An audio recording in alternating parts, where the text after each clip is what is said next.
Dhaka medical college হাসপাতালে ১২ দিন ধরে চিকিৎসাধীন শিশু মোহাম্মদ রফিকুল। তবে এই ১২ দিনে ডান পায়ে গুলিবিদ্ধ হওয়া রফিকুল একবারও স্বজনের দেখা পায়নি। মেডিকেলের বেডে শুয়ে কখনো আনমনে হাসছে, আর কখনো বিমর্ষ হয়ে থাকছে। রফিকুলের আর্তনাদ, কেউ আমার চাচারে একটু খবর দেবেন।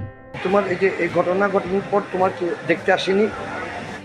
গেল ১৯ জুলাই রাজধানীর নাখালপাড়া রেললাইনে কোটা সংস্কার আন্দোলনের সহিংসতার মধ্যে গাড়ি ভাঙচুর ও অগ্নিসংযোগ হচ্ছে, এই খবরে বাসা থেকে বের হয়েছিল রফিকুল।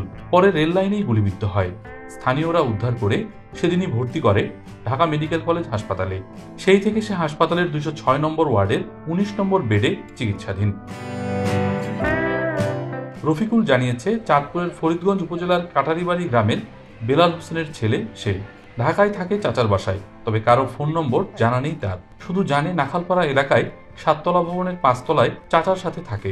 রফিকুলের দাবি, নাখালপাড়া বাজারের পাশে একটি গলির শেষ মাথায় তার চাচা হেলাল হোসেনের একটি ভাতের হোটেল রয়েছে। চাচার কিসের দোকানটা? হোটেল তো কোথায় হোটেলটা? নাখালপাড়া মার্কেটের সামনে। সামনে। তোমার চাচার নাম কি? হেলাল। আর তোমাদের দেশের বাড়ি কোথায়? চাঁদপুর। চাঁদপুরে থানার নাম কি বলতে পারবা? ফরিদগঞ্জ। আচ্ছা, আর গ্রামের নাম? কাটোয়ারীবাড়ি। আর তোমার বাবার নাম?